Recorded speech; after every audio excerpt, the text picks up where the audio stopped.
Selamat sore dan selamat malam untuk Indonesia bagian timur. Ya, selamat bertemu kembali. Hari ini kita masuk pada sesi yang kedua, seri webinar pemikiran Paus Fransiskus dengan tema besar pendidikan sebagai pembaharuan perjanjian antara manusia dan lingkungan. Dan sesi pertama dengan tema gagasan Paus Fransiskus tentang pendidikan dan spiritualitas ekologis. Pada sesi 2 ini, dengan tema Laudato Si, mengembangkan jalur pedagogis bagi etika lingkungan yang nanti secara khusus akan dipaparkan oleh Romo Bewitono. Para Romo, Suster, Bapak Ibu sekalian, kita akan masuk pada sesi webinar pada sore hari ini dan saya Theo Warkito dari MNPK sebagai MC. Kami mengucapkan selamat datang kembali dalam webinar yang kedua ini dan nanti akan sampai pada sesi yang keempat. Sebelum kita masuk pada sesi webinar, kita akan doa malaikat Tuhan dan doa pembukaan terlebih dahulu, dan doa dari Laudato Si yang akan dipimpin oleh Ibu Ruli. Monggo, kami persilakan Bu Ruli. Ya, baik. Terima kasih Pak Theo. Romo, Bruder, Suster, Ibu Bapak, mari kita awali webinar kita pada sore hari ini dengan berdoa malaikat Tuhan dan kita lanjutkan dengan doa pembukaan webinar. Dalam nama Bapa dan Putra dan Roh Kudus, amin. Maria diberi kabar oleh malaikat Tuhan bahwa ia akan mengandung dari Roh Kudus. Salam Maria, penuh rahmat, Tuhan sertamu, terpujilah engkau di antara wanita dan terpujilah buah tubuhmu Yesus. Santa Maria, Bunda Allah, doakanlah kami yang berdosa ini, sekarang dan waktu kami mati. Amin. Aku ini hamba Tuhan, terjadilah padaku menurut perkataanmu. Salam Maria, penuh rahmat, Tuhan sertamu, terpujilah engkau di antara wanita, dan terpujilah buah tubuhmu Yesus. Santa Maria, Bunda Allah, doakanlah kami yang berdosa ini, sekarang dan waktu kami mati. Amin. Sabda sudah menjadi daging dan tinggal di antara kita. Salam Maria, penuh rahmat, Tuhan sertamu, terpujilah engkau di antara wanita, dan terpujilah buah tubuhmu Yesus. Santa Maria, Bunda Allah, doakanlah kami yang berdosa ini, sekarang dan waktu kami mati. Amin. Doakanlah kami ya Santa Bunda Allah, supaya kami dapat menikmati janji Kristus. Marilah berdoa. Ya Allah, karena kabar malaikat kami mengetahui bahwa Yesus Kristus Putramu menjadi manusia, curahkanlah rahmat-Mu ke dalam hati kami, supaya karena sengsara dan salibnya, kami dibawa pada kebangkitan yang mulia, sebab dialah Tuhan dan pengantara kami.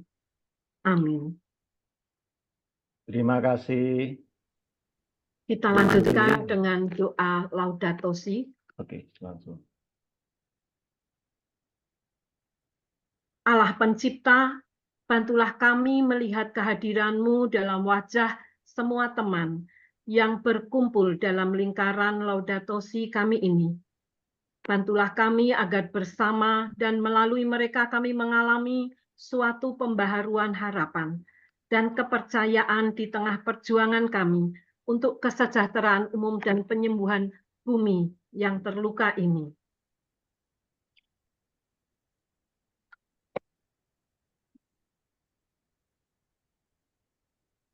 Dalam segala hal kami ditindas, namun tidak terjepit. Kami habis akal, namun tidak putus asa. Kami dianiaya, namun tidak ditinggalkan sendirian. Kami dihempaskan, namun tidak binasa. Kami senantiasa membawa kematian Yesus di dalam tubuh kami, supaya kehidupan Yesus juga menjadi nyata dalam tubuh kami. Syukur kepadamu, sebab tidak segala sesuatu terletak dalam tangan kami. Ya, kami bersyukur akan hal itu.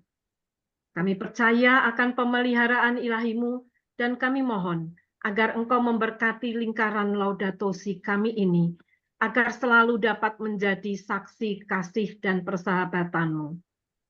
Mohon berkat-Mu ya Bapa, di dalam webinar sore hari ini kami akan semakin mendalami Laudato Si bersama Romo B. Kiranya Engkau memberkati segala proses dari awal hingga akhir, berkati juga jaringan internet kami, agar kami boleh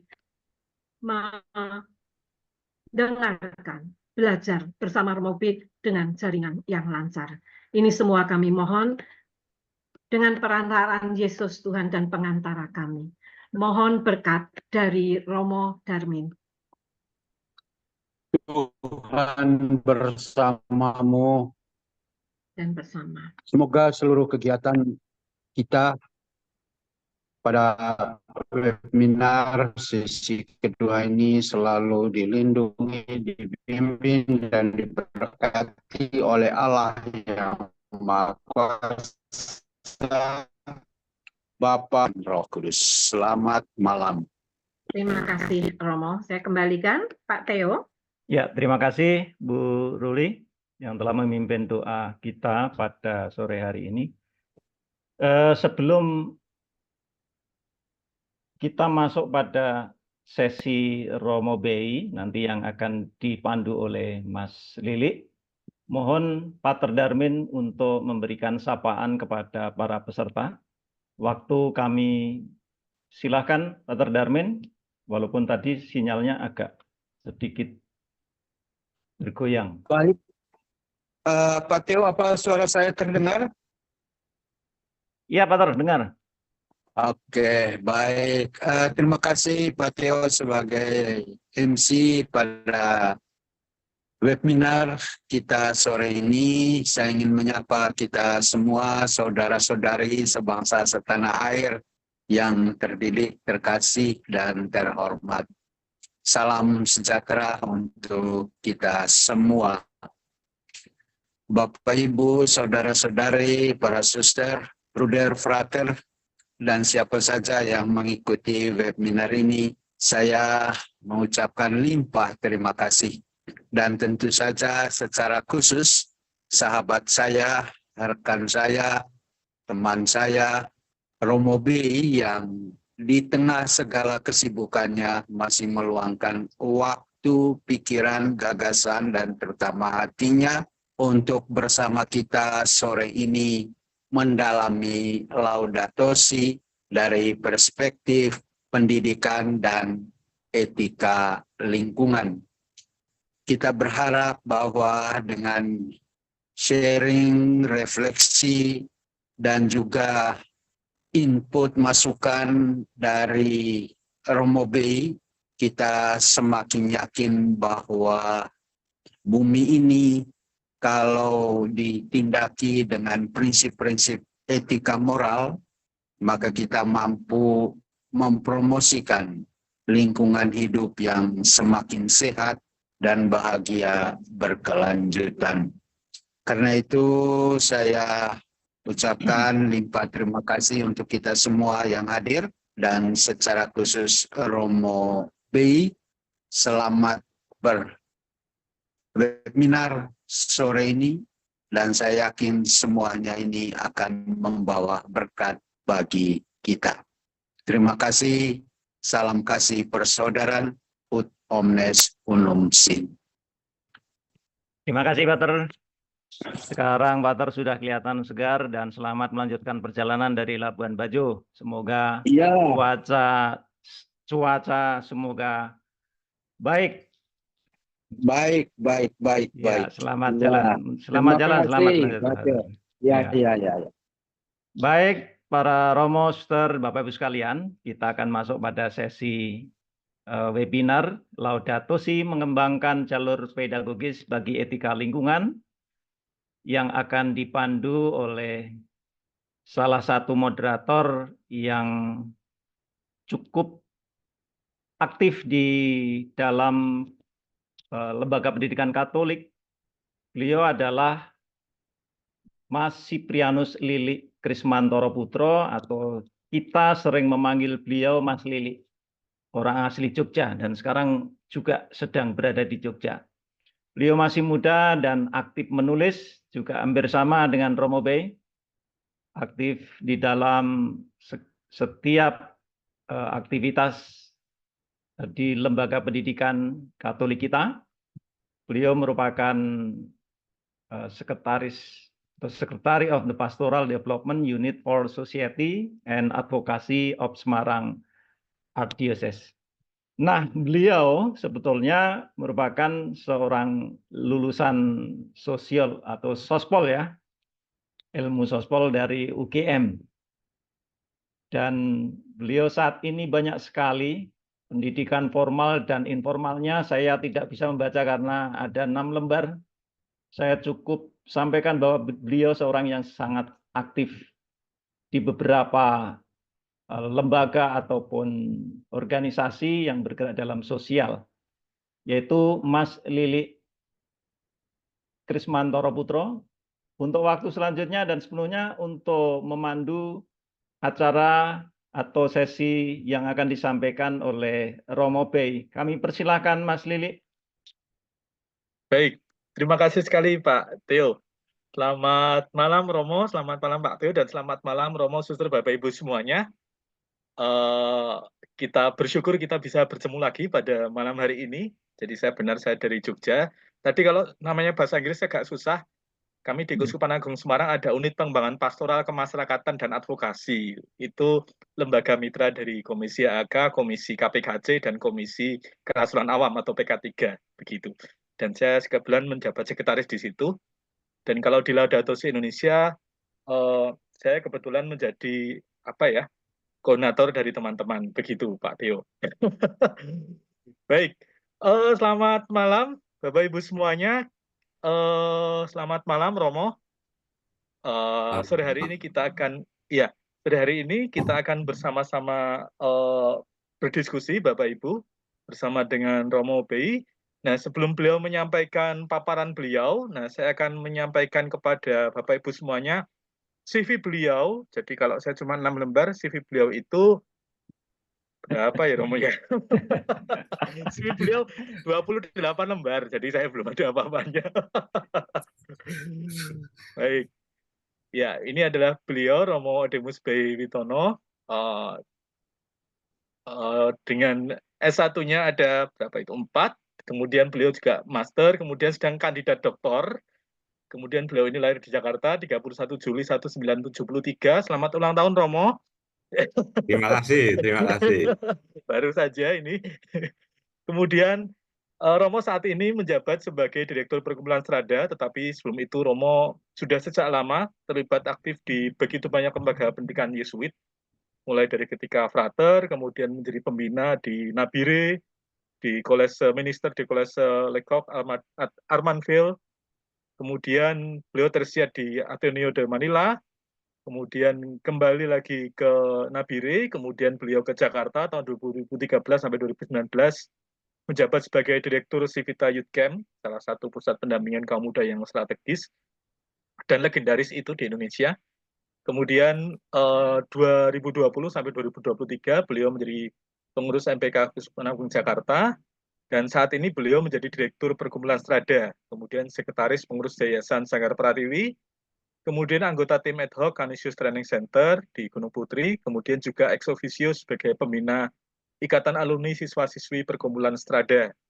Nah, kebetulan ini latar belakang pendidikan beliau, menempuh ekonomi manajemen perusahaan di Universitas Terbuka, kemudian alumni filsafat dan teologi SDF Diyarkara, kemudian alumni School of Management Universitas Sanata Dharma, dan kemudian saat ini masih menempuh kandidat dokter filsafat di SDF Diyarkara. Kemudian pernah kursus di Thailand, Filipina, Kamboja, dan Spanyol. Nah, mulai dari halaman ini, Romo, Suster, Bapak, Ibu semuanya, sampai ke belakang, ini adalah karya tulis beliau. Jadi ada 26 halaman itu karya tulis Romo. Jadi ya ampun, saya menyerah saja sudah. Jadi banyak sekali karya beliau di mana-mana begitu. Baik, kita tidak akan berlama-lama lagi. Kita akan segera menyapa Romo. Selamat malam Romo. Selamat malam Mas Lili, salam sehat. Ya, salam sehat Romo. Baik, Ini waktu dan tempat saya serahkan kepada Romo. Silakan, Romo. Apakah Ya, Romo mau share screen atau saya yang kami share screen, Romo? ya saya coba share screen boleh. Ya, saya Siap, coba siap, dulu Romo. Ya, dan bisa buka. Bisa ya? bisa, Romo sudah co-host. Ya, Sudah bisa, ya. Romo. Oke. Iya, baik. Saya ini kan ya. Iya, Saya kalau bisa slideshow, mana slideshow ini? di bawah itu, Romo.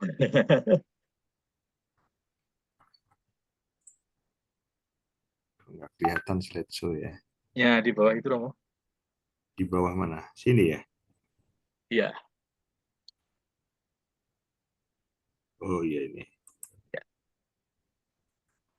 Nah, Oke. sudah. Baik, Bapak Ibu, Suster, Romo, Frater, dan sebagainya. Saya akan mengambil satu tema menarik ini ya, Laudato Si mengembangkan jalur pedagogis bagi etika lingkungan. Saya mulai dengan sebuah pengertian dulu ya, bahwa pedagogi dalam banyak literasi itu dipandang sebagai strategi mengajar, dan perannya dalam menanamkan nilai-nilai keberlanjutan itu sangat penting, terutama kepada para murid.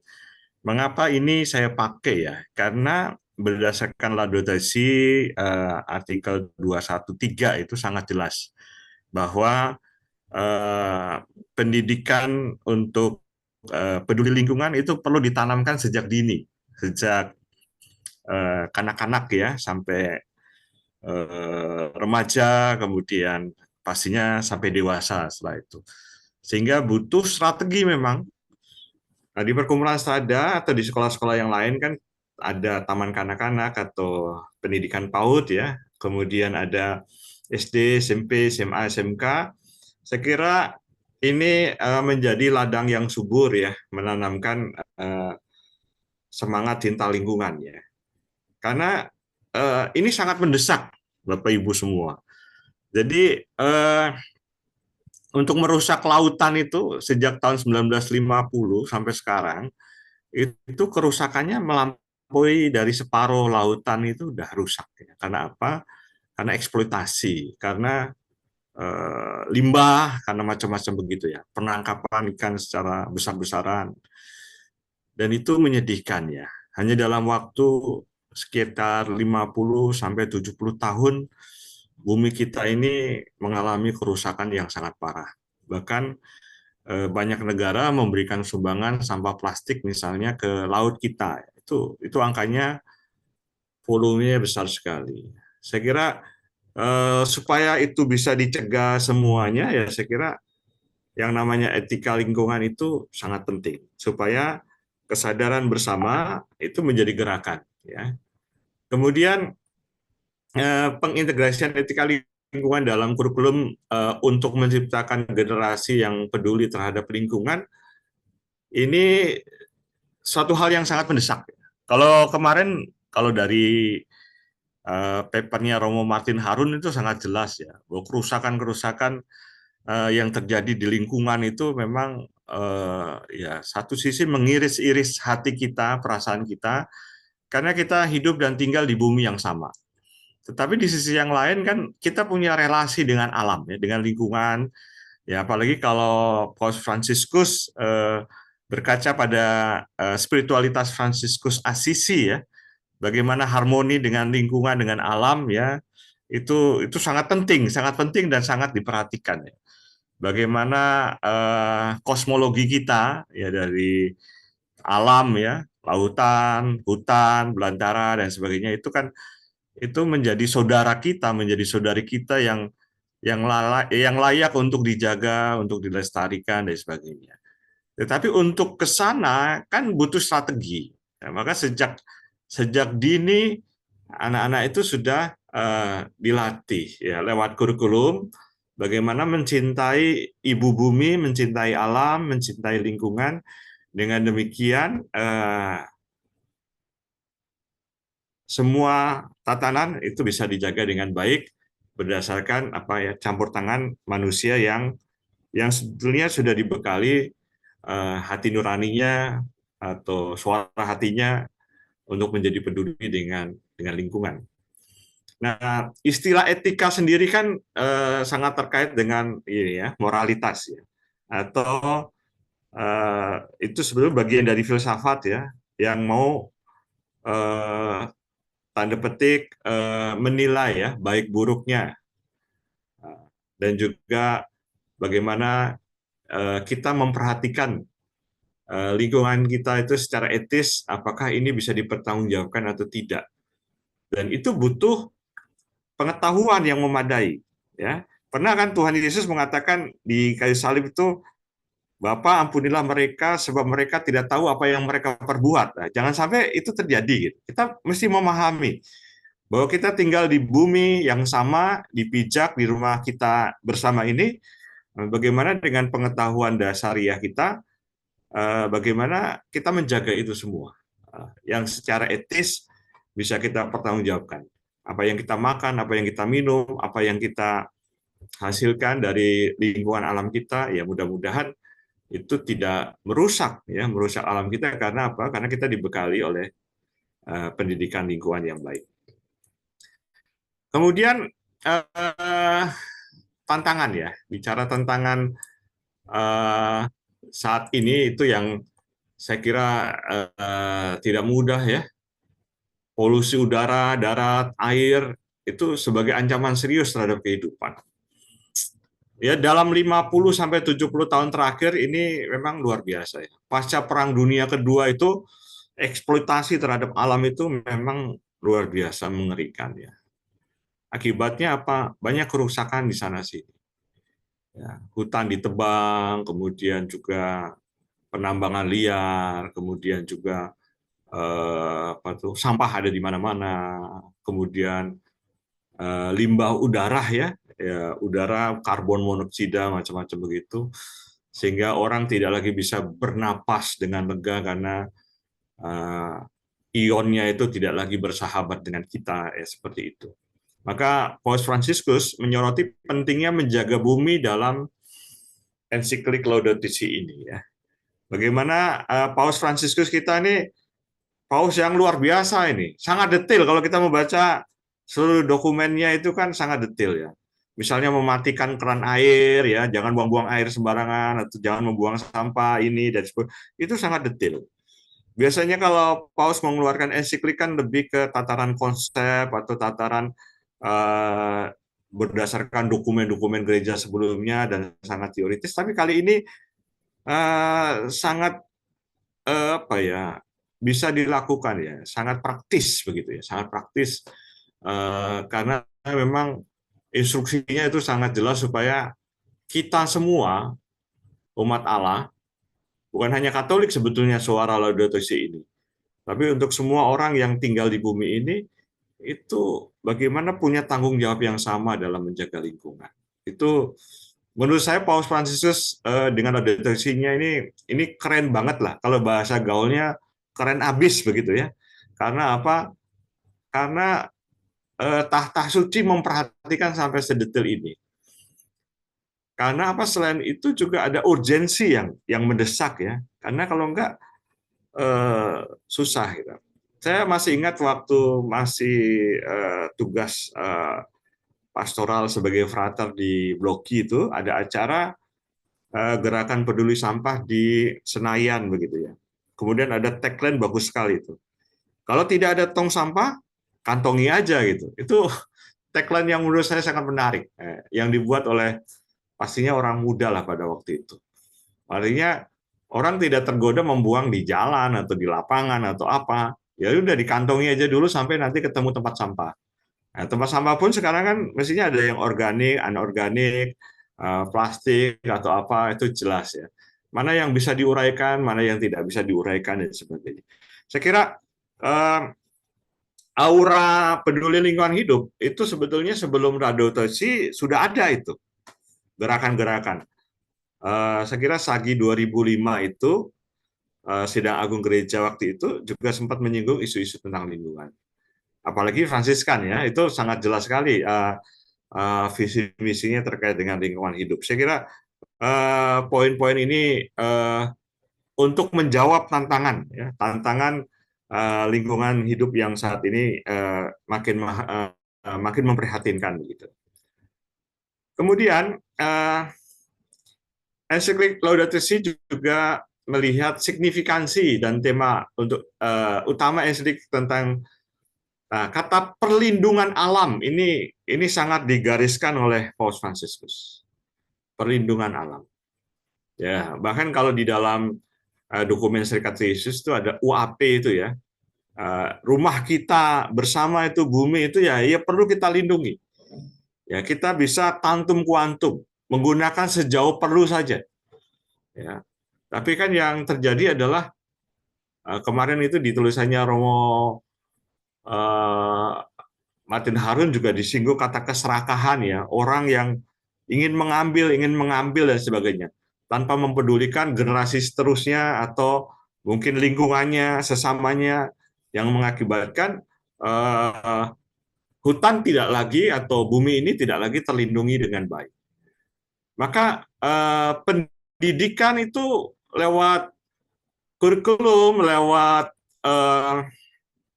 pedagoginya, itu memegang peranan sentral ya. Kalau merujuk pada artikel 213 tadi itu ya, bahwa pendidikan sejak dini itu ada di lingkungan sekolah ya, sejak PAUD sampai pendidikan menengah, kemudian bisa dilanjutkan di pendidikan tinggi.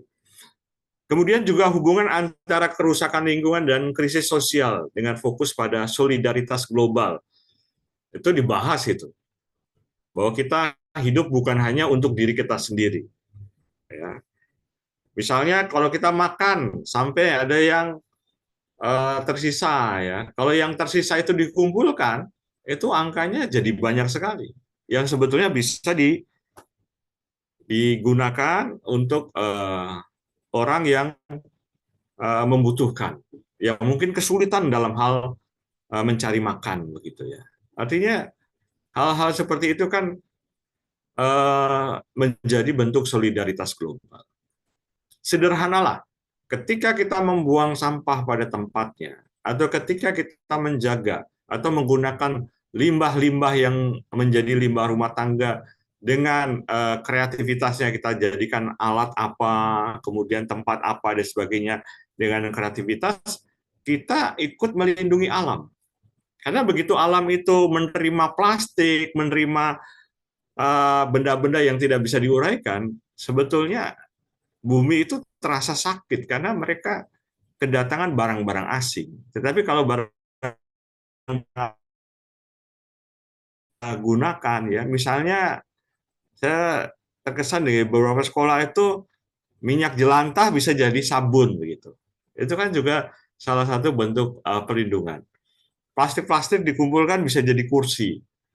Itu juga bentuk-bentuk perlindungan terhadap alam. Benda-benda itu tidak ada di laut atau benda itu tidak ada di sungai, tetapi bisa dimanfaatkan. Karena kalau itu misalnya ada di sungai banyak dan sebagainya, pasokan oksigen untuk ikan-ikan juga berkurang. Maka banyak juga yang ikan akhirnya mati dan sebagainya. Maka program-program yang memperdayakan bahan-bahan sisa atau yang tidak dipakai, kemudian kita gunakan lagi, kita bahkan dengan kreativitas kita menghasilkan karya bagus, itu sudah menjadi bagian dari perlindungan alam. Dan Paus Fransiskus mendorong itu ya, dengan ensikliknya ini supaya lingkungan itu bisa terjaga. Kemudian juga hubungan antara kerusakan lingkungan dan krisis sosial.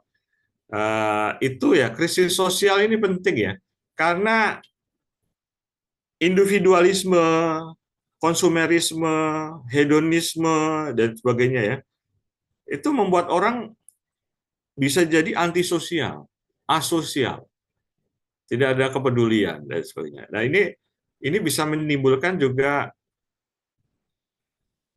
krisis ya. Maka itu diperlakukan dengan solidaritas. Nah, kalau di KAJ itu solidaritas plus dengan subsidiaritas gitu ya. Itu membantu yang berkekurangan bukan untuk mengambil alih tetapi mensubsidi, membantu. Dan bantuan kita terhadap alam itu sangat jelas. Ya, kita dengan akal budi kita dan sebagainya, bagaimana kita bisa merawat, ya, bahkan memperbaiki jika terjadi kerusakan lingkungan. Ada beberapa sekolah itu membuat menanam bakau ya di pantai itu. Jadi pantai yang rusak menjadi bagus. Bahkan ada beberapa pegunungan yang di Jawa Barat ya, dan juga di beberapa tempat yang tadinya gersang, tapi ada orang yang mencintai lingkungan kemudian menanam bibit ya dalam jumlah yang besar, ya akhirnya sekarang jadi hutan bagus ya. Itu juga menjaga harmoni ya dari lingkungan itu sendiri. Kemudian juga Laudato Si itu menjadi semacam panggilan moral dan aksi nyata. Paus Fransiskus mendorong perubahan gaya hidup yang lebih sederhana dan peduli terhadap lingkungan. Jadi sebetulnya punya uang 1 juta dengan uang 100.000 atau 200.000, volume uang itu bisa digunakan misalnya untuk makan 1 juta habis, atau 200.000 habis, atau bisa 100.000. Bahkan bisa kalau kita pergi ke warung yang di pinggir jalan yang sederhana itu, tetapi sehat, mungkin dengan 25.000 kita sudah kenyang. Judulnya sama-sama kenyang. Ada yang kenyang makan karena harganya 25.000, tetapi ada yang kenyang itu 1-2 juta gitu ya. Nah, Paus Fransiskus mau mengilustrasikan sebetulnya dengan kesederhanaan kita bisa membantu banyak orang.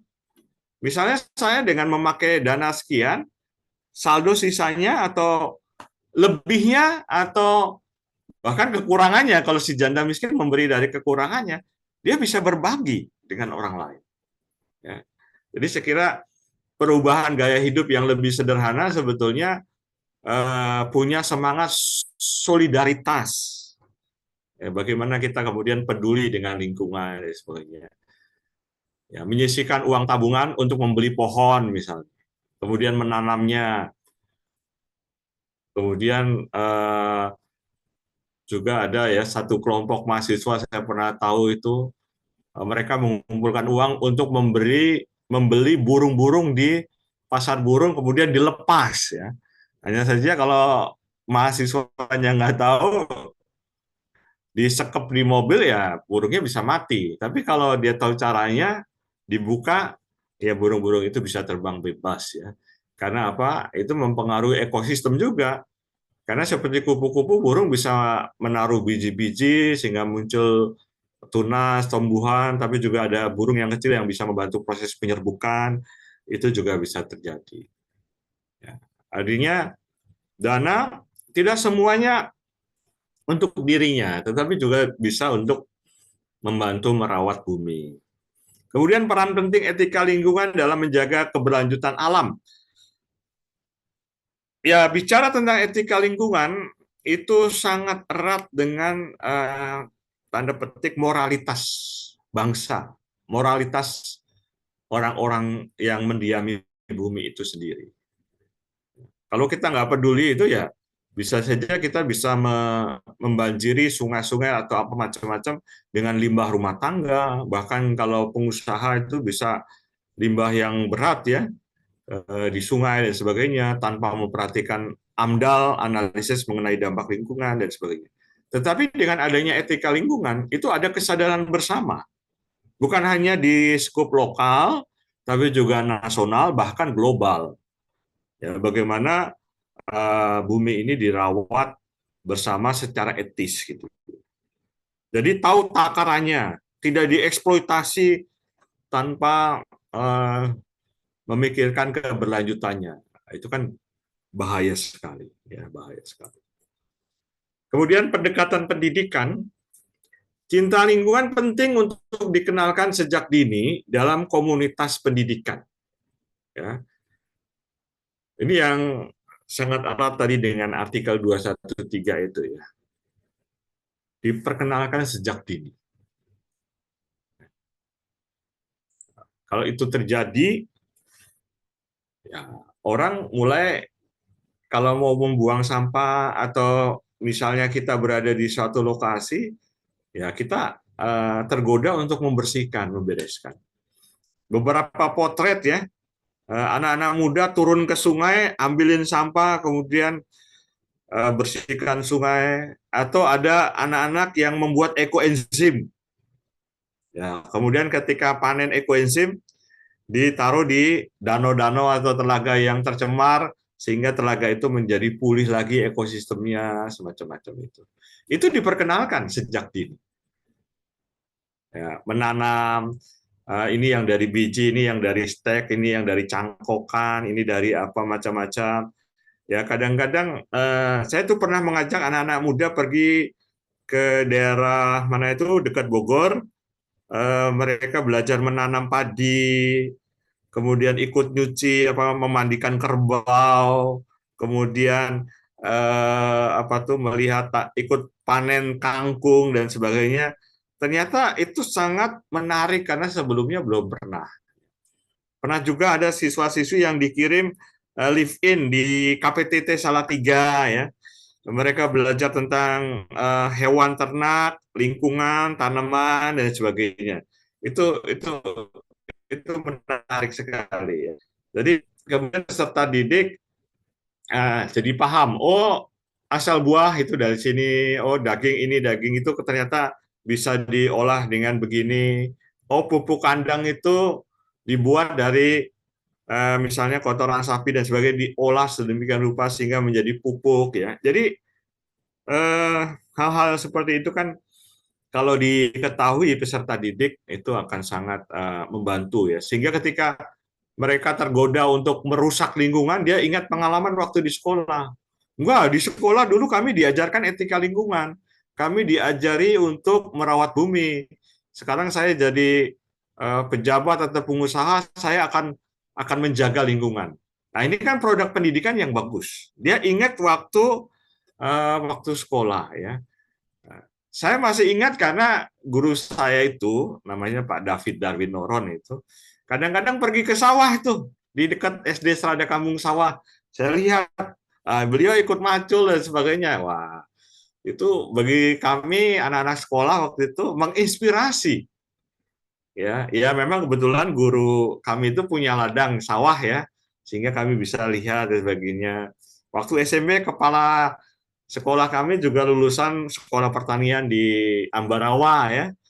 Kami ada dulu pelajaran pertanian sebagai pelajaran keterampilan. Saya harus meluku di sawah, bagaimana memacul di sawah dan sebagainya. Nah, interaksi dengan alam itu tidak pernah saya lupakan. Karena ini pembelajaran yang menarik, yang membekas di dalam pemikiran peserta didik. Maka saya kira guru-guru, pimpinan, kepala sekolah, atau supervisor yang punya peserta didik, interaksi dengan alam itu penting karena itu menciptakan memori jangka panjang. Bahkan kita bisa membuat narasi atau cerita bagaimana persahabatan seorang anak dengan sebuah pohon, gitu ya. Tempat berteduh, tempat memanjat, tempat kadang curhat di atas pohon dan sebagainya, terus mulai mencintai pohon-pohon yang ada, menjaga lingkungan yang ada dan sebagainya. Itu saya kira itu adalah buah-buah refleksi dari Laudato Si yang kemudian dikristalkan oleh peserta didik dan dilakukan dalam keseharian. Ini menarik. Kemudian warisan budaya mengenai harmoni dengan alam merupakan landasan untuk berkelanjutan.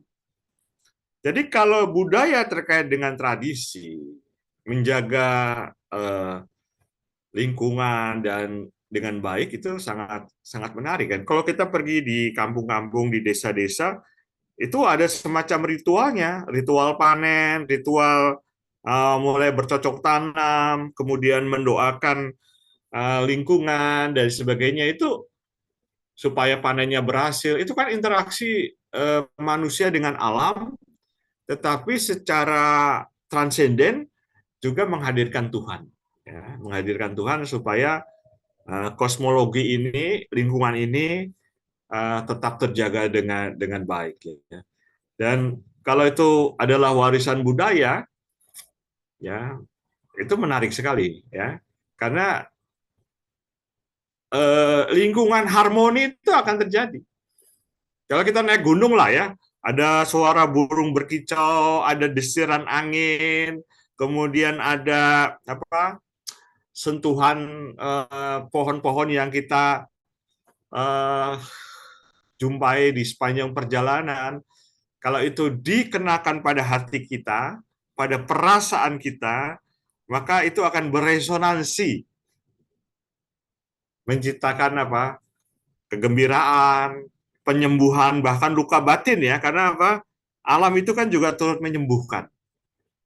Ya, harmoni itu turut memberikan energi positif, ya, energi positif.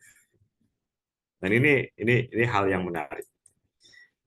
Kemudian Laudato Si juga mengundang kita ya untuk melakukan gerakan bersama untuk bumi.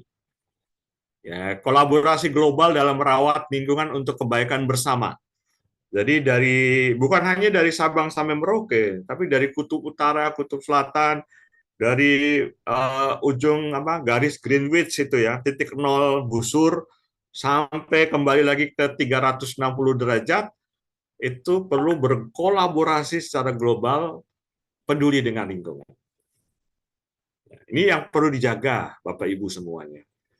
Kemudian perlu tindakan nyata individu dalam menjaga bumi seperti mendaur ulang dan mengurangi konsumsi plastik. Ya, serba plastik. Bahkan sekarang ada riset yang mikroplastik itu ada di banyak makanan atau minuman dan sebagainya. Hanya saja karena saking kecilnya kita nggak bisa. Plastik itu kan umumnya dengan teori kimiawi bisa dibuat ya. Dan itu susah sekali diuraikan. Ya. Dan tindakan individu juga berkait dengan mengurangi energi atau hemat energi, kemudian juga bagaimana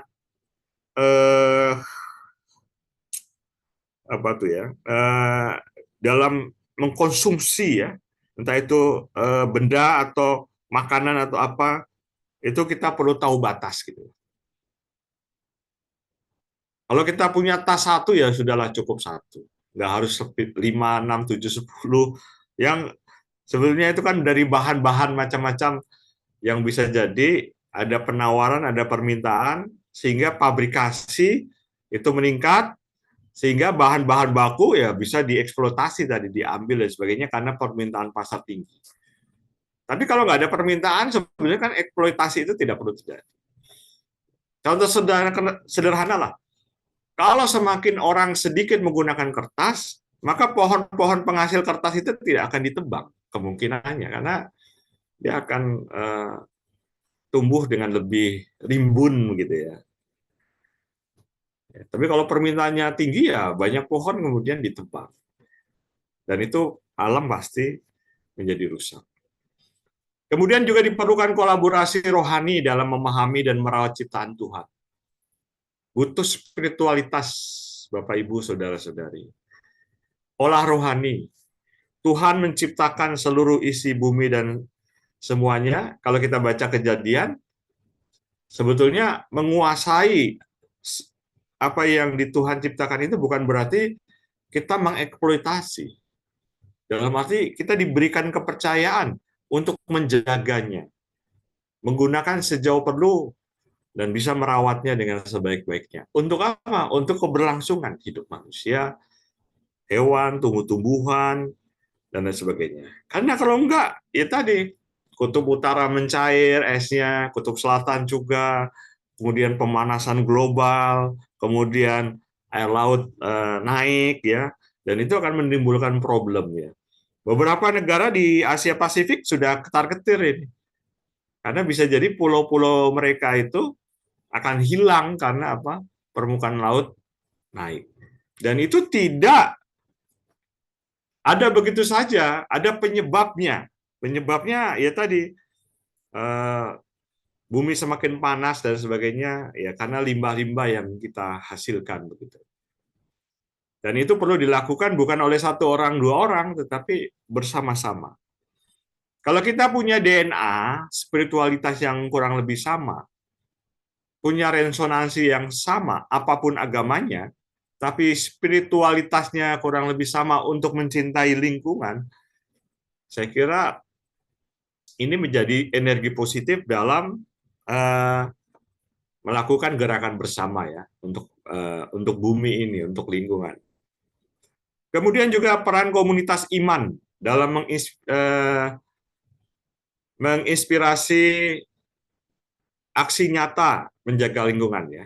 Jadi komunitas itu kan kalau kita sendirian mungkin merasa, aduh, saya sendirian aja nih, nggak ada teman, nggak ada kawan, nggak ada apa. Tapi kalau dengan komunitas, itu energinya menjadi luar biasa.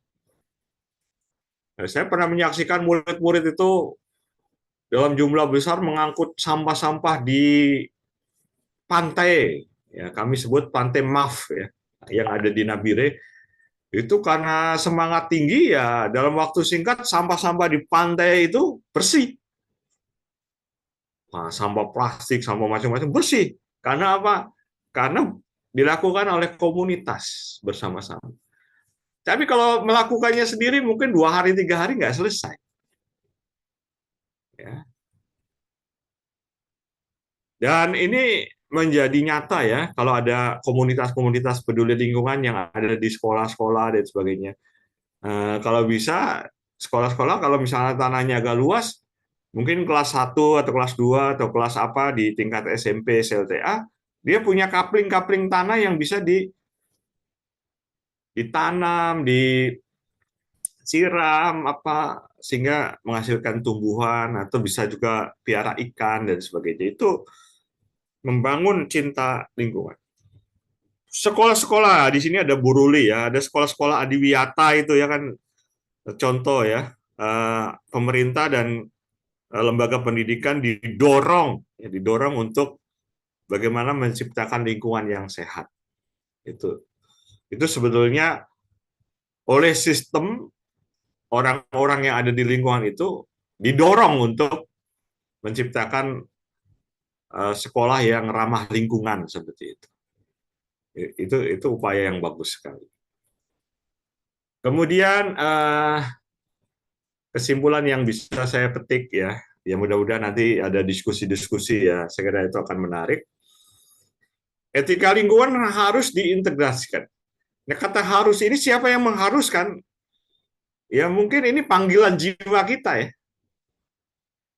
Karena manusia, kalau dalam filsafat manusia itu kan ambigu ya. Satu sisi mau mengupayakan ini, di sisi yang lain kok malah berlainan.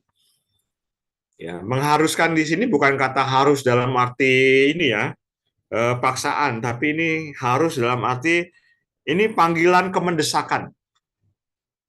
Ya, bagaimana etika lingkungan itu diintegrasikan dalam pendidikan untuk masa depan yang lebih maju, berkelanjutan, dan untuk tanda petik anak cucu dari bangsa ini masih bisa merasakan udara segar, masih bisa merasakan ikan-ikan yang masih sehat ya, bukan ikan-ikan yang kena limbah logam berat, bukan begitu ya. Kalau kita yang menjaga, generasi berikutnya juga akan ikut menjaganya karena kita memberikan teladan buat mereka. Kemudian setiap sekolah diharapkan mampu menciptakan generasi yang mencintai dan merawat bumi. Ya, saya kira seruan Paus Fransiskus itu kan seruan pada dunia termasuk kita. Maka suatu hal yang aneh, apalagi kalau sekolah itu berlabel sekolah Katolik, malah tidak merawat lingkungannya. Ya, buang sampah sembarangan, kemudian tidak peduli dengan lingkungan, kemudian kalau masuk kelas itu seperti masuk kapal pecah gitu ya, sampah berserakan di mana-mana, tidak teratur dan sebagainya. Itu sangat menyedihkan ya. Karena apa? Karena paus kita punya keprihatinan yang besar. Ayo dong ditata. Ayo dong diperhatikan. Ya. Kemudian kalau itu bisa kita tularkan kepada para murid, mereka juga nanti akan melanjutkan bagaimana merawat bumi ini menjadi lebih baik. Nah, ini tulisan PTT ini sebetulnya juga ada tulisan kajian opininya di kumparan ya. Saya tulis ini di bagian bawah. Bisa dibaca artikel yang saya tulis di sana sebagai kajian opini ya. Ya mudah-mudahan dari apa yang sudah saya jelaskan ini nanti kita punya cukup waktu ya untuk tanya jawab. Silakan saja karena kita sangat terbuka. Kira-kira Mas Lili, dari saya cukup sekian, kita akan bisa dengan tanya jawab. Terima kasih. Baik, terima kasih Romo. Baik, Romo, suster, Bapak, Ibu semuanya, kita beri aplaus untuk Romo begitu. Saya kira paparan beliau, saya mencatat banyak sekali Romo di sini tadi. Tapi saya akan mulai sebelum kita membahas dan berdiskusi dengan peserta begitu, saya akan mencoba merangkum begitu dari kesimpulan yang terakhir Romo tulis begitu. Sekolah adalah pencipta generasi gitu kan. Sekolah itu bukan hanya sekedar menjadi tempat pendidikan, tapi pencipta generasi. Dan pencipta generasi itu generasi seperti apa? Generasi yang kemudian dia mampu untuk membangun masa depan yang berkelanjutan. Dan itu hanya bisa tercapai ketika etika lingkungan hidup itu terintegrasi dalam pendidikan. Begitu. Itu satu halaman terakhir dari Romo tadi. Nah, sebelum sampai pada kesimpulan itu, saya mencatat paling tidak ada 10 poin, Romo. Mohon maaf, banyak sekali catatan saya ternyata ya. Jadi ternyata yang pertama Romo menyampaikan bahwa setiap perilaku kita itu berkontribusi pada nasib alam, pada pelestarian alam begitu. Itu paling awal Romo sampaikan tadi. Dan kita semua siapapun kita, kaya miskin, baik buruk, jelek, tidak terlalu jelek begitu, kita semua punya tanggung jawab yang sama pada alam begitu.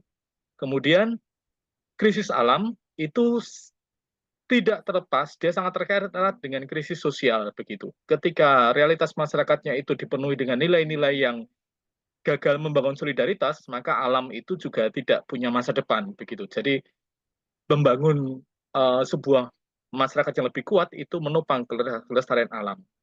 Kemudian yang keempat, Romo menyampaikan bahwa cara orang berlingkungan atau etika lingkungan, cara orang berperilaku terhadap lingkungan itu menunjukkan moralitas masyarakat begitu. Jadi kita selama ini menganggap bahwa masyarakat itu nilai-nilai di masyarakat itu bergerak sendiri dan soal lingkungan itu di wilayah yang berbeda. Tetapi tidak, Romo tadi menyampaikan bahwa ternyata perilaku moralitas masyarakat itu tercermin di dalam bagaimana mereka bersikap, bertingkah laku pada aspek lingkungan, etika lingkungan macam apa yang dibangun dan hidup di tengah masyarakat begitu. Kemudian cinta kepada alam itu tidak mungkin dilakukan tanpa berbasis komunitas. Jadi kita tidak bisa melakukan apapun kalau kemudian kita bergerak sendiri begitu. Kemudian cinta kepada alam, pelestarian alam, pesan-pesan Laudato Si itu hanya akan punya dimensi keberlanjutan atau sustainabilitas ketika dia masuk ke dalam warisan budaya. Jadi ketika kemudian nilai itu meresap masuk, perilaku cinta alam itu masuk ke dalam warisan budaya, dan kemudian disemaikan, disuburkan di dalam lembaga pendidikan, maka kemudian menjadi dimensi keberlanjutan itu menjadi jauh lebih kuat. Nah, itu hanya tercapai ketika kemudian lembaga pendidikan itu mampu membangun kesatuan, kalau saya menyebutnya segitiga, Romo, ini kesimpulan saya sendiri begitu, segitiga interaksi antara manusia, alam, dan lingkungan begitu. Jadi membangun kembali relasi alam, manusia, dan lingkungan yang selama ini, apalagi yang berada di kota, itu relasi itu tercerai-berai begitu. Kemudian yang ke-8, catatan saya ada 10 ya. Pesan Laudato Si itu bukan hanya pesan kita terkait pesan pribadi atau pesan gereja, tetapi itu pesan solidaritas global. Seluruh dunia bergerak bersama-sama lewat pesan Laudato Si. Jadi pada saat kita sebagai pribadi, kita sebagai guru, kita sebagai tenaga pendidik, dan kita sebagai komunitas pendidikan di sekolah, itu kemudian mengambil tanggung jawab pada Laudato Si, mengambil peran dalam Laudato Si, kita bergerak bersama-sama dalam ambil bagian dalam solidaritas global. Solidaritas global yang tidak hanya bicara tentang solidaritas manusia, tetapi solidaritas seluruh ciptaan, kira-kira begitu. Kemudian, itu tidak akan mungkin terjadi tanpa ada kolaborasi rohani. Jadi kesadaran-kesadaran besar, pembangunan kualitas pribadi, kualitas masyarakat pendidikan di sekolah, lingkungan sekolah sebagai sebuah lingkungan pendidikan itu tidak akan mungkin tumbuh tanpa ada proses rohani, dan di situ dibutuhkan proses kolaborasi rohani. Kemudian yang terakhir, maka kemudian yang sangat penting adalah juga bagaimana itu terjemah dalam peran komunitas umat beriman begitu. Jadi bagaimana kemudian pesan-pesan ini menjelma dan hidup di tengah-tengah komunitas umat beriman. Dan tadi Romo juga menyinggung soal beberapa negara di Asia Pasifik yang memang sekarang sudah mulai naik gitu. Jadi beberapa minggu yang lalu kami ada pertemuan teman-teman Laudato Si online begitu Asia Oceania, dan memang teman-teman Laudato Si movement di daerah Oceania itu sebagian mengurusi pengungsi yang terjadi karena kenaikan air pantai begitu. Jangan salah Bapak Ibu, pertemuan Karitas terakhir kemarin di Wonosobo, Regio Jawa, itu concern utama adalah adanya kenaikan air laut yang luar biasa di Pantura juga begitu. Pantura itu ada beberapa tempat air lautnya sudah masuk 1 kilometer. Nah, artinya dengan apa yang disampaikan Romo dan beberapa fakta kecil yang saya sisipkan ini, kita sudah berada tengah bencana. Kita tidak bisa tinggal diam, dan tanggung jawab kita sekarang bagaimana kita meletakkan generasi yang berperilaku dan punya kesadaran ekologis, berperilaku ekologis di tengah umat beriman, di tengah gereja, dan juga semoga dengan keterbatasan kita menjadi pribadi yang berperilaku ekologis juga di tengah masyarakat. Saya kira begitu Romo, mohon maaf kalau kesimpulannya sampai kemana-mana begitu. Sekarang Mantap gitu.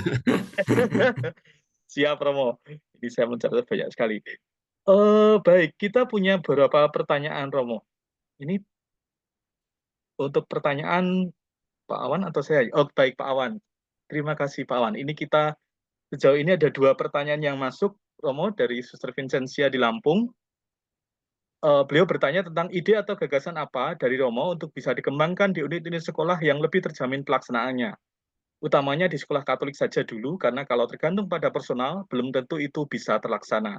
Ini kalau apa yang kemudian bisa diterjemahkan ke dalam lembaga pendidikan Katolik begitu. Kemudian yang kedua, silakan Pak Awan. Ya, pertanyaan kedua Pak Awan. Dari Ibu Rosa dari SMP Strada BW. Saya membuat jargon sekolah ekologis dan berkarakter mulai tahun 2018. Jargon ini muncul karena keprihatinan akan kondisi masyarakat yang tidak peduli lingkungan. Sekolah menjadi bagian untuk mengedukasi tentang kepedulian lingkungan melalui para murid. Harapannya mereka akan menerapkan pembiasaan peduli lingkungan hingga dewasa dan selama hidupnya nanti. Kegiatan yang dilakukan di sekolah antara lain membawa tumbler sendiri, membuat ekoenzim, menanam pohon, kemudian Jumat bersih, menanam mangrove di Muara Gembong, memilah sampah, hemat listrik, air kertas, penjernihan air danau dengan ekoenzim, dan lain-lain. Bahkan ada murid yang sudah mengajak orang tuanya untuk memungut botol plastik setelah menyaksikan pertandingan Liga Sepak Bola Nasional di Stadion Candrabaga di Bekasi. Edukasi peduli lingkungan menjadi tanggung jawab kita bersama, dan sekolah menjadi ujung tombak untuk mengedukasi masyarakat. Ini ada pertanyaan yang ketiga, sudah muncul juga di chatroom Romo. Kita 3 pertanyaan, lalu Romo merespon ya. Selamat malam Romo, ini dari Pak Petrus Bengkulu. Pak Petrus Bengkulu, baik. Selamat malam Romo, di sekolah-sekolah anak-anak selalu diajarkan untuk memilah sampah organik, sampah anorganik. Dan ini sudah berjalan. Tantangannya adalah sampah-sampah yang sudah dipilah ini pada akhirnya dibuang juga menjadi satu di TPA. Bagaimana menyikapi hal ini Romo? Terima kasih. Jadi ada 3 pertanyaan tadi Romo, silakan. Baik, terima kasih. Romo respon. Ya. Tadi yang pertama dari Lampung ya? Ya, kepala sekolah di Lampung. Oke ya. Yang dari Lampung saya kira ini pertanyaan bagus ya. Mulainya nggak dari jauh-jauh tapi di lingkungan sekolah. Dan saya kira sharingnya dari Bu Rosa ini sangat bagus ya. Karena jargon sekolah ekologis dan berkarakter itu contoh konkret di sebuah sekolah yang letaknya di dekat terminal Kota Bekasi. Jadi kalau pagi itu ada pasar ya. Jadi anak itu sekitar jam 9 pagi atau apa melihat begitu banyak limbah sampah di depan mata mereka itu. Sehingga kemudian saya kira itu memunculkan ya gerakan peduli sampah, memperhatikan lingkungan, kemudian tadi juga panen ekoenzim, menebarkan danau, kemudian menciptakan panggilan-panggilan seperti itu. Maka saya kira yang di Lampung perlu menciptakan inspirasi-inspirasi kecil, Pak. Sederhana aja. Ya.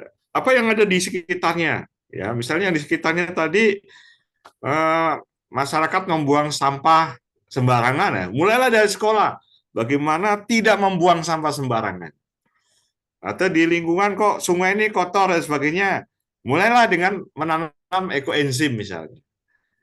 Sekarang kan banyak di YouTube atau di mana-mana itu teknik membuat ekoenzim dengan perbandingan misalnya gula berapa, ini berapa, sampai akhirnya bisa menjadi ekoenzim yang bagus ya. Dulu saya di Civita juga itu dengan ekoenzim bisa menyebar telaga menjadi lebih baik, kemudian bisa jadi pupuk juga, itu kan menarik. Jadi memang dibuatlah program-program kecil yang bisa menginspirasi anak-anak itu. Karena dengan demikian, kalau anak-anaknya sudah terinspirasi, sudah merasa terpanggil, sehingga nanti bisa melakukan gerakan. Dari sekolah bisa mengajak sekolah-sekolah lain, sekolah-sekolah lain mengajak lagi masyarakat, sehingga itu menjadi panggilan bersama. Betul tadi, mulainya dari sekolah dulu, Pak. Ya, buat hal-hal yang kecil, yang sederhana, intinya nanti dari 5, 6, 7 alternatif, pilih salah satu dulu, mana yang bisa dilakukan oleh sekolah. Ya, misalnya kalau yang dipilih adalah menggunakan sampah-sampah plastik untuk suatu karya seni. Itu menjadi pilihan. Ya lakukan kalau itu bisa. Buat yang bagus, yang bisa memberikan inspirasi. Nanti kalau ini sudah berhasil, bisa teruji, bisa meluas lagi. Apa? Ya. Ya, misalnya pada hari Senin atau Selasa keliling kampung. Ya. Sambil membawa karung, mengambilin sampah, kemudian nanti diletakkan di tempat sampah umum yang ada di kampung itu atau di kota itu. Itu juga bisa menjadi gerakan. Karena dulu kami pernah ada gerakan mahasiswa jalan kaki malam hari sambil membawa karung itu masukkan sampah. Itu juga akan bisa menjadi panggilan secara personal peserta didik untuk mencintai lingkungan. Kemudian terima kasih sharingnya Bu Rosa, itu sangat memperkaya sharing-sharing kita terkait dengan lingkungan ya. Sesuatu yang ekologis memang itu membantu anak-anak kita bertumbuh juga secara karakter ya. Karena dengan demikian anak-anak kita itu bisa mengkalkulasi mana yang baik, mana yang buruk, mana yang bisa dilakukan, mana yang tidak, dan seterusnya. Nah, tadi pertanyaan dari Bengkulu ya, satu lagi, ini sudah dipisahkan sampahnya. Kemudian nanti setelah mau dibawa ke TPA, disatukan lagi. Pak, saya pernah live-in, Pak. 1 bulan saya di TPA Bantar Gebang, Pak. Saya tuh bagian ngumpulin botol-botol ini juga. Aqua dipisahkan dan sebagainya. Dan di sana memang di TPA itu bagian yang memang bisa diolah dan kemudian dijual oleh lapak-lapak itu memang kemudian mereka bisa jual. Ya. Tapi kalau yang memang misalnya yang basah, ya dia bisa olah sebetulnya menjadi pupuk. Ya.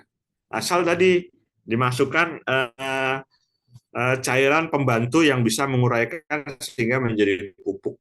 Semacam mirip-mirip ekoenzim lah. Ada formulanya itu, benda-benda itu bisa dijadikan pupuk. Yang memang tidak bisa yaitu yang limbah beracun ya, yang berbahaya sekali. Nah, itu memang harus diperlakukan secara khusus.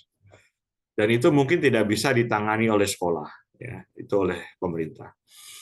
Maka sebelum sampai dikirim atau dibawa ke TPA, silakan saja di sekolah itu bisa dicek sampahnya. Mana yang bisa langsung dimanfaatkan untuk kerajinan. Ya. Ini di beberapa sekolah sudah mulai ada yang namanya bank sampah, Pak. Jadi ketika masuk ke bank sampah, itu jadinya bisa dirupiahkan itu. Ya, jadi dia menabung plastik, menabung apa, kemudian itu. Ya mudah-mudahan sekolah ya nanti Strada juga akan memperhatikan itu kira-kira model bank sampah itu seperti apa itu bisa loh. Kalau bank sampah itu saya kira pasti tidak akan dicampur dengan TPA ya, karena akan menghasilkan income misalnya untuk pengurus OSIS, income untuk kegiatan sekolah itu. Nah, itu sebenarnya ide yang menarik. Sempat beberapa waktu yang lalu Strada sempat ada tawaran itu. Bagaimana membuat bank sampah. Sementara yang organik bisa dimanfaatkan oleh sekolah untuk pupuk. Kalau dia sekolah adiwiyata itu dapat penilaian tersendiri itu. Karena ternyata sekolah bisa mengelola limbah organiknya untuk lingkungannya. Baik, saya kira ini 3 pertanyaan ini sudah terjawab, Mas Lili. Terima kasih Romo. Jadi sebelum kita melihat 2 pertanyaan lagi Romo, ini saya boleh menggarisbawahi Romo. Jadi yang pertama lakukan hal kecil saja itu dilakukan, konkret sampai sangat sederhana, tetapi itu bisa menginspirasi dan ketika inspirasi itu kemudian setelah berhasil baru diperluas dan diperlebar dan di situ kemudian menjadi gerakan begitu. Jadi jangan terburu-buru melakukan yang besar, tetapi lakukan dengan contoh-contoh kecil dan konkret. Dan yang kecil itu lebih bisa menginspirasi dan menggerakkan. Kemudian tadi yang kedua Romo juga menyampaikan bahwa anak bertumbuh secara ekologis itu akan membantu juga anak bertumbuh untuk menjadi pribadi yang berkarakter. Itu dari yang kedua. Kemudian yang ketiga, saya mencoba yang terkait dengan sampah yang dipisah. Saya kira sejauh tujuan kita melatih habit, melatih kebiasaan, apapun yang terjadi dengan sampah itu biarlah menjadi urusan pemerintah. Tapi tidaknya kita punya kebiasaan untuk memilah sampah, gitu kan? Itu dulu saya kira yang jauh lebih penting, karena kita ingin membangun karakternya, gitu. Soal sistem sampahnya di pemerintah mungkin belum baik, itu biarlah mungkin nanti perjuangan di zona yang lain. Tetapi setidaknya kita membangun habit di tengah-tengah anak didik kita. Saya kira mau menambahkan Romo terkait dengan yang itu. Baik, ini sudah ada lagi, 4 pertanyaan Romo. Oh, bukan. Sebentar, ini ada 2 ya. Satu dari Mas Theo. Dari Suster Vincentia, mari teman-teman semua gagasan ide dari sekolah yang sudah dilakukan. Nah, ini Suster mengajak kita untuk berbagi gagasan. Nanti apakah coba dikanalkan oleh teman-teman di sektor pendidikan seperti apa? Gitu. Atau juga bisa juga sharing juga bisa saya kira malam ini. Mas Theo, ini ada pertanyaan dari Mas Theo dari Jakarta, Romo. Selamat malam. Bagaimana barangkali ada program di sekolah Strada yang bisa dicontoh di sekolah-sekolah yang lain yang sudah dilakukan di sekolah Strada. Kira-kira seperti apa begitu? Baik. Silakan Ibu yang lain, kita masih punya cukup banyak waktu. Silakan juga untuk menulis pertanyaan di chat room. Ya. Ini langsung dijawab atau gimana, Mas Lili? Silakan Romo, contoh yang konkret dari sekolah Strada seperti apa yang mungkin sudah dilakukan di sana. Contoh konkret ya, misalnya salah satunya saya tuh rajin ke sekolah-sekolah yang mencintai lingkungan ya. Misalnya di mana itu di Pasar Minggu ya, ada sekolah SD Strada Wiyatasana itu. Di sana itu walaupun itu di tengah-tengah kota di Jakarta Selatan, ya, Jaksel gitu ya, Jakarta Selatan, itu ada ternak ikan ya, kemudian tanaman-tanaman juga diisi ikan, kemudian ada penataan sampah, kemudian penataan macam-macam dan sebagainya. Terus banyak pohon-pohon, kemudian anak-anak itu ikut menyirami pohon itu dan sebagainya. Bagi saya ini luar biasa. Artinya itu menjadi semacam culture atau struktur yang tidak kelihatan yang dihidupi oleh komunitas itu. Ya. Dan saya kira kalau itu, ini kan contoh konkret ya. Ternyata juga oleh pemerintah kemarin mereka dapat adiwiyata ya tingkat nasional. itu juga diapresiasi oleh pemerintah. Tetapi bukan itu yang pertama-tama. Yang pertama adalah komunitas di situ mulai terpanggil untuk mencintai lingkungan. Itu yang penting menurut saya. Ada penghargaan atau tidak ada penghargaan, yang terpenting adalah mencintai lingkungan tadi. Seperti tadi Mas Lili itu ya, yang terpenting habitusnya itu sudah ada di lingkungan pendidikan. Ya syukur-syukur nanti ya outcome-nya atau output-nya itu terus diberlanjutkan begitu ya. Kemudian yang kedua, seperti yang tadi disaringkan Bu Rosa itu di Strada Budi Luhur, sekarang di SMP Strada Baktiwiyata ya, itu juga upaya-upaya cinta lingkungan itu tetap terjadi. Siapa yang memulai? Kalau di tingkat unit, inspirator pertama ya leader di situ, kepala sekolah. Kepala sekolah yang mau membuka juga inspirasi dan aspirasi dari staf dan juga murid-murid. Ya, kalau ada usulan-usulan, sehingga nanti pengurus OSIS atau apa juga kemudian ikut terlibat aktif. Karena apa? Karena kepala sekolahnya menginspirasi, bukan memaksa ya, tetapi menginspirasi, sehingga cinta lingkungan itu menjadi bertumbuh. Kuncinya ada di pimpinan sekolah setempat. Ya. Dan dari pimpinan itu mengajak. Ya, kalau pemimpinnya sulit, ya semua usulan-usulan nanti ditolak.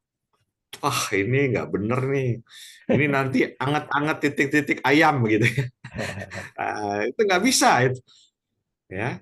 Jadi kalau kepala sekolahnya merespon positif, bagus, mengajak, mencari cara, kemudian juga mencari input dari media atau dari kanal-kanal YouTube atau macam-macam gitu, atau dari pemerintah atau dari rekan-rekan kepala sekolah ya, itu akan mendorong juga sekolah itu untuk maju bersama dengan guru-guru dan juga para murid yang ada di situ. Saya kira ini Mas Lili di sini kan banyak pendidik dan sebagainya, mereka bisa sharing gitu. Hal-hal best practice ya, bagaimana merawat lingkungan itu sendiri begitu. Begitu Mas Lili. Baik, terima kasih Romo. Iya, jadi kunci utamanya ketika seorang leader di komunitas menjadi pembawa nilai ya Romo ya. Jadi dia bisa Ya. menggiring dan menggerakkan semuanya. Ya, saya kira di situ. Baik Romo, ini ada pertanyaan dari Sukter Agneta di SMA Seladu C2. Di sekolah kami di SMA Seladu C2 juga dibiasakan untuk membawa tumbler sendiri.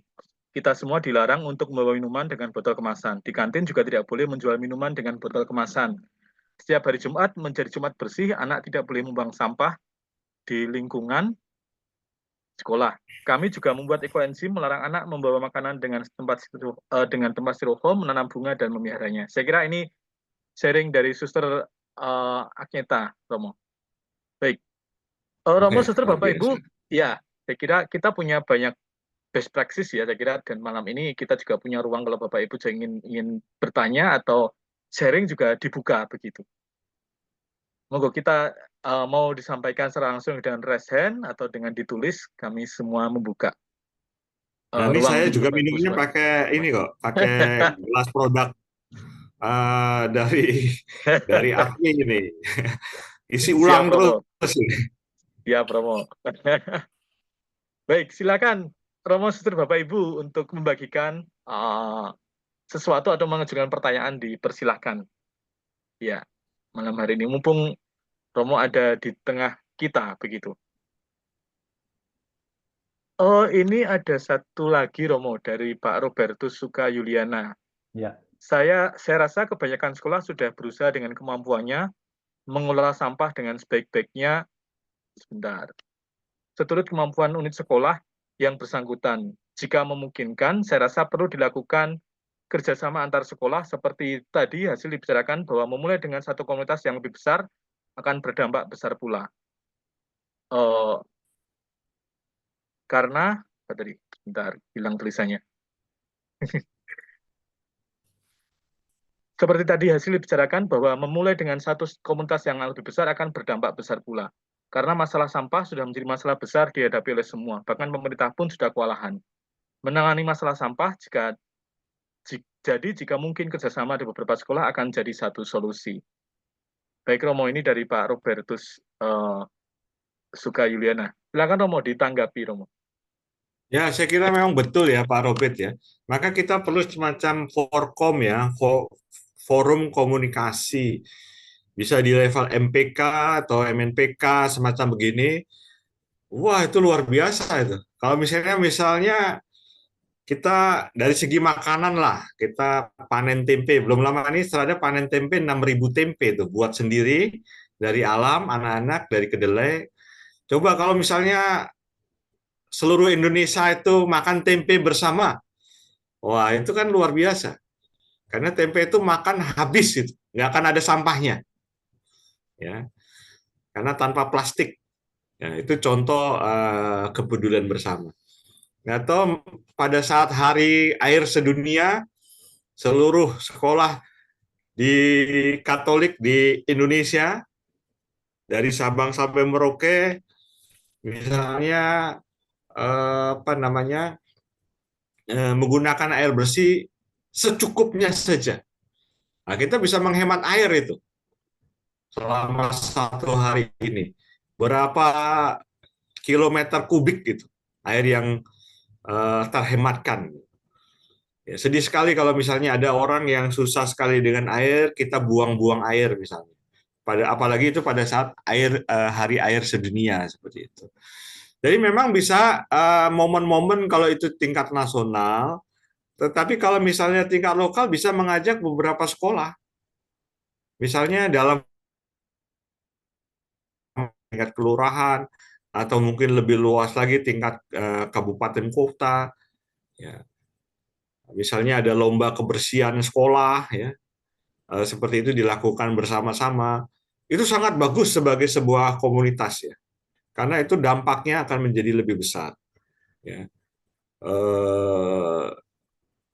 ya seperti ini juga di MNPK ya, terutama kita bisa melakukan gerakan bersama. Ya mungkin nanti saudara saya ini Romo Darmin dan kawan-kawan bisa suatu ketika membuat program yang bisa dilakukan bersama-sama di hari-hari tertentu, atau yang sekolah-sekolah berdekatan bisa secara periodik, ya mungkin setahun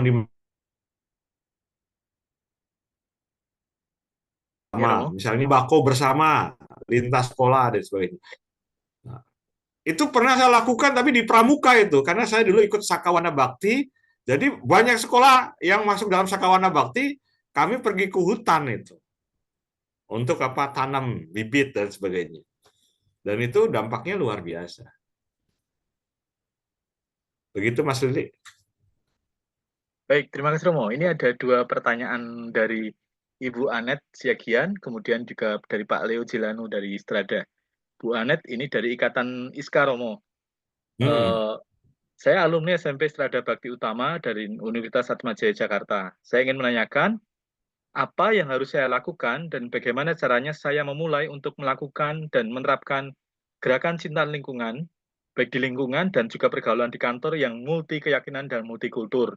Jadi bagaimana membangun ini di tengah lingkungan yang multikultur, gitu. Kemudian dari Pak Leo Jelanu, izin berbagi Romo, saya rasa semua sekolah sudah mendidik terhadap anak-anaknya berkaitan dengan membuang sampah pada tempatnya dan juga hal yang lainnya. Mungkin yang paling sulit adalah bagaimana membangun kesadaran setiap warga sekolah dan konsisten terhadap kesadaran tersebut.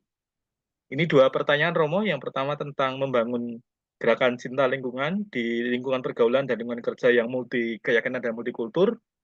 Yang kedua soal bagaimana membangun kesadaran setiap orang dan konsistensi. Silakan Romo. Ya. Baik, ini pertanyaan-pertanyaan sulit dan menarik sebenarnya. Ya, kalau pertanyaan dari Bu Ane tadi dari Iska ya. Ya. Kita bisa melakukan dalam diam sebetulnya. Kalau dalam lingkungan ya. Saya punya kawan satu profesor di Sofia University ya.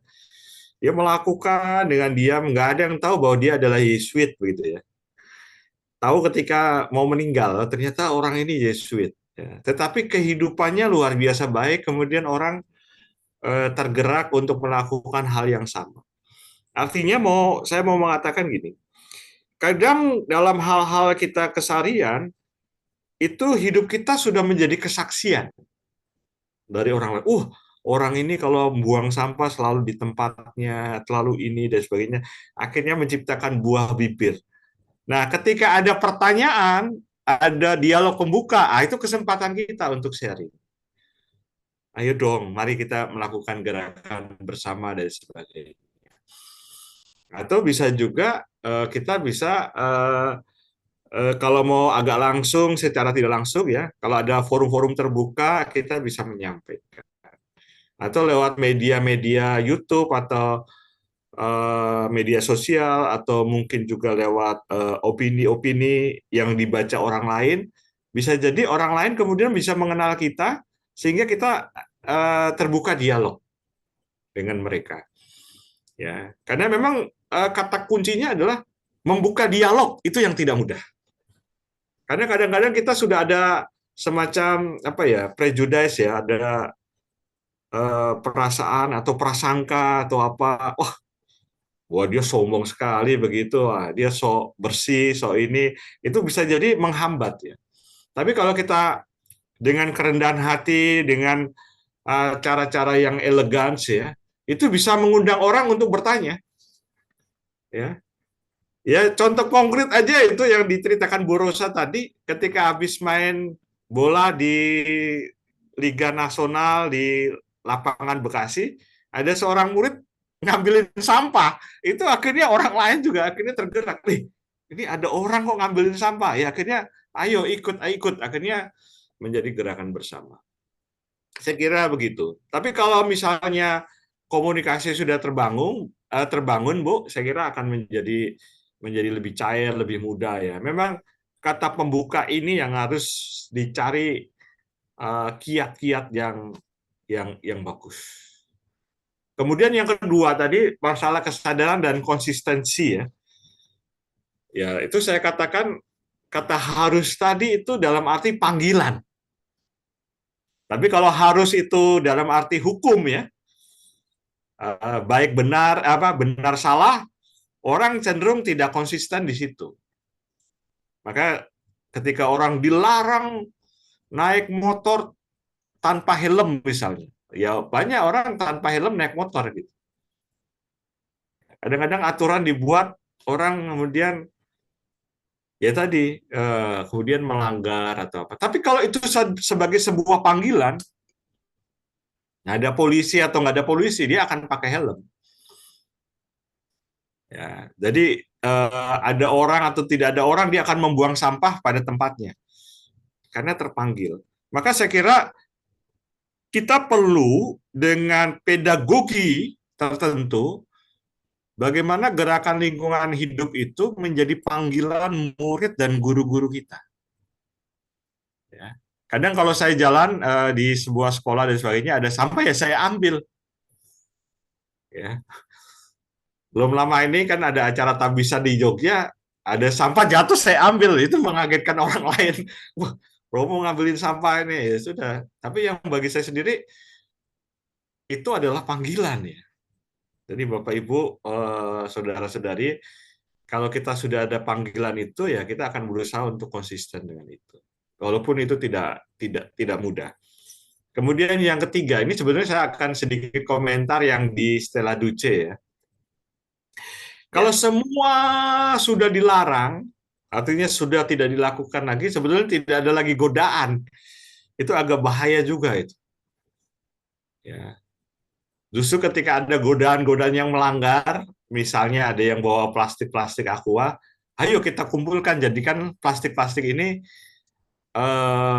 media untuk kursi atau media untuk kerajinan dan sebagainya. Itu sebetulnya menjadi peluang juga. Ya. Artinya kan kita nggak mungkin itu semuanya 100% nol, zero ya. Ya, kalau ada ya syukur ya, suster ya, oke nggak masalah. Tapi kalau misalnya ada, itu juga menjadi sarana pembelajaran. Ini ada beberapa sampah plastik, apa yang mesti kita buat? Ya. Bayangkan kalau satu sekolah itu nggak ada lagi anak nakal ya, semuanya anak baik. Jadi mereka bingung ketika ke masyarakat kok ada anak yang tidak baik gitu. Jadi bagaimana mengatasinya aja susah. Jadi pluralitas ini yang saya kira perlu juga dijaga, hanya saja kita perlu mencari way out-nya, jalan keluarnya. Apa yang mesti kita lakukan nih dengan benda-benda ini? Oh, bisa dijadikan ini, bisa dijadikan itu, dan sebagainya. Sedih juga kalau ada anak tidak ada contoh konkret di lapangan, akhirnya dia membeli sampah, kemudian sampahnya baru dijadikan media. Itu kan ada juga yang begitu, soalnya saya lihat. Wah, Anda beli banyak ini, iya supaya bisa buat kerajinan katanya. Ya susah kan. Artinya kalau dia bisa menemukan konkret, itu bagus juga. Begitu, Mas Lili. Baik, terima kasih Romo. Ini menarik Romo, jawaban Romo yang terakhir ini, jangan sampai apa kita terpaksa membeli dosa supaya bisa mempelajari dosa itu Romo ya. Baik, yang pertama tadi soal bagaimana kita membangun integritas diri ya, keteladanan pribadi, dan kemudian dikomunikasikan dengan media dan juga dengan komunikasi komunikasi dengan teman sejawat, itu jawaban kepada Ibu Anet. Kemudian yang juga Romo garis bawahi tadi, bagaimana kita membangun pedagogi yang bisa membuat aksi ekologis ini menjadi buah panggilan begitu. Pedagogi macam apa yang kemudian membuat anak didik itu menemukan bahwa aksi-aksi ekologis itu adalah panggilan dia sebagai bagian kesejatian dirinya sebagai manusia begitu. Kemudian yang terakhir tadi, bagaimana kemudian kita bisa memanfaatkan segala sesuatu termasuk kesalahan, ini Ignatian sekali Romo, untuk kemudian melakukan proses pembelajaran begitu. Romo, sebelum Romo tutup, ini ada satu tanggapan juga dari Bu Viena. Romo, mungkin sekolah-sekolah bisa mengusahakan menu nabati di kantin-kantin sekolah dan mengurangi menu hewani. Nah, Romo sekaligus menanggapi ini, kami mengundang Romo, karena waktu sudah kurang 3 menit, Romo. Kami mengundang Romo untuk mengambil kesimpulan, menjawab, dan juga memberikan closing statement. Silakan, Romo. Ya.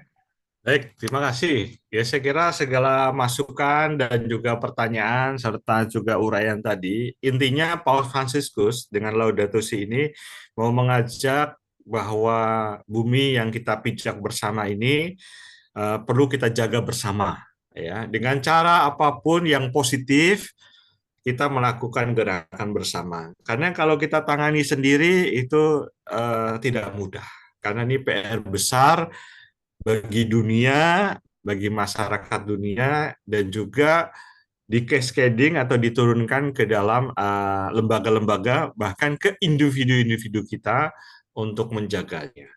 Sehingga dengan demikian, segala usulan-usulan tadi, hal-hal yang menghambat atau yang membuat lingkungan tercemar dan sebagainya sedapat mungkin dikurangi, syukur-syukur itu tidak lagi terjadi. Sehingga lingkungan itu bisa merecovery dirinya dan kita sebagai manusia ikut membantu proses pemulihan bumi ini menjadi lebih baik. Ya, mudah-mudahan dengan adanya Laudato Si ini dan kita praktikkan bersama-sama menjadi gerakan bersama, cinta lingkungan, merawat bumi, rumah kita bersama. Itu saja dari saya. Terima kasih, Tuhan memberkati. Baik, terima kasih sekali Romo B yang sudah memberikan kepada kita satu, saya kira, ulasan yang bagi saya sangat dalam, karena saya menemukan banyak sekali poin-poin pembelajaran di situ tadi. Terima kasih Romo, dan saya kira sangat jelas sekali ya bagaimana kemudian kita bisa membangun, dan kita harus bersama-sama menemukan, karena kita tidak mungkin menemukan strategi pedagogi itu sebagai pribadi, tetapi kita bisa menemukan pedagogi itu bersama-sama. Maka saling mencari, saling berbagi, kemudian saling membantu di antara kita untuk bersama-sama mencari, membangun pedagogi yang menempatkan kesadaran ekologis ini sebagai bagian dari panggilan dasar kita sebagai umat manusia. Saya kira begitu, dan itu memberikan kepada kita pijakan bersama-sama. Sekali lagi terima kasih Romo. Kita beri tepuk tangan kepada Romo. Iya. Baik, terima kasih Romo, dan sekarang kita kembali ke MC. Silakan Pak Theo. Ya, silakan. Terima kasih Romo Bey, semakin menyala. Mas Lili juga semakin cemerlang. Terima kasih untuk Mas Lili yang telah memandu dengan luar biasa dalam seri webinar kedua malam hari ini. Para Romo, Suster dan Bapak Ibu sekalian, kita telah melewati sesi yang kedua dan kita akan mengakhiri acara kita. Ada beberapa hal kata penutup dari saya. Anak ayam turun 9, mati 6, tinggal 3. Romo BI selesai dengan paparan, jangan lupa peserta untuk implementasinya. Anak ayam turun 1 juta, mati semua karena corona. Mas Lili, moderator yang luar biasa, ya diharapkan siap untuk webinar selanjutnya. Sampan sudah, jala sudah, yang belum tinggal tangkapan ikannya. Paparan sudah, tanya jawab sudah, yang belum tinggal foto bersama. Silakan yang akan memandu foto, Pak Wawan atau? Silakan untuk di on cam semuanya.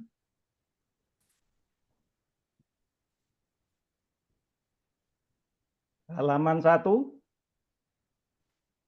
Ada 8 halaman. Saya screenshot saja. Ya, kemudian halaman berikutnya. Iya, terima kasih. Iya. Oke, semua menyala. Menyala semua. Iya. Masih 4 lagi halaman. Iya. Yang ke-5, ke-6. Di halaman 6 tidak banyak kamera. Iya.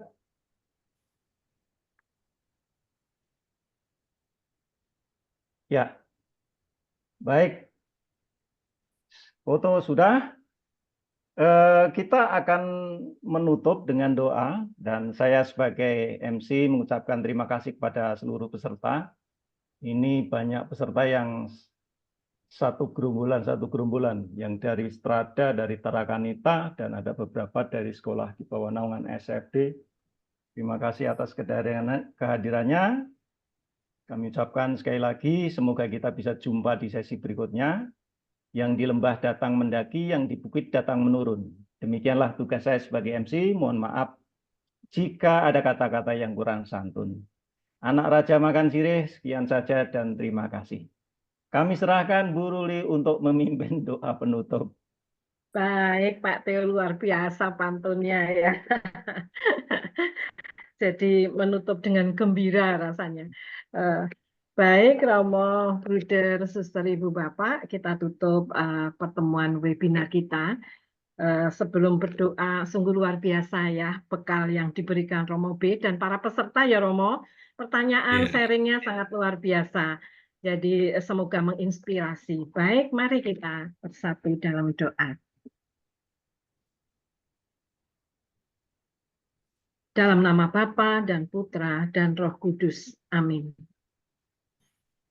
Allah pencipta yang berbelas kasih, kami meluhurkan Dikau karena anugerah bumi, kediaman bagi begitu banyak bentuk kehidupan, rumah bersama bagi segala bangsa, budaya, dan spesies.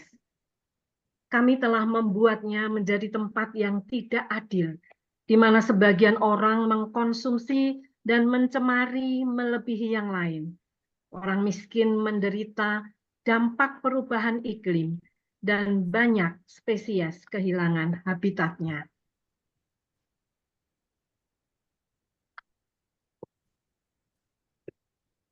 Oleh karena itu, bantulah kami untuk mencapai keadilan ekologis, sehingga tidak ada yang mengambil untuk dirinya apa yang sesungguhnya milik bersama.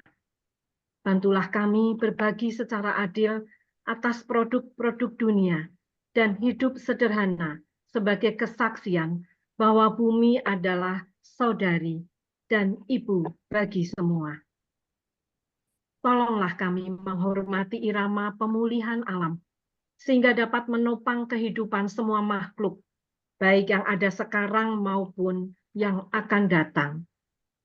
Kemuliaan kepada Allah Bapa dan Putra dan Roh Kudus, seperti pada permulaan, sekarang, selalu, dan sepanjang segala abad. Amin. mohon berkat dari Romo Darmin.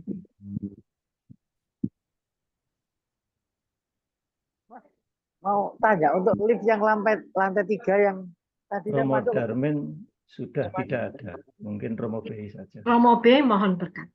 Tuhan beserta kita sekarang dan selama-lamanya.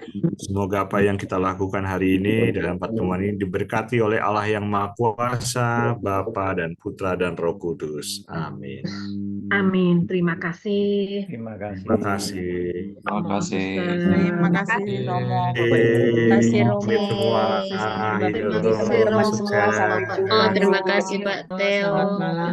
Istirahat. Selamat Jumpa dan minggu depan. Sampai ketemu minggu depan. Depan ya. Masih ditunggu. Semoga masih toh. Terima kasih. Mohon Iya. izin. Izin keluar. Monggo.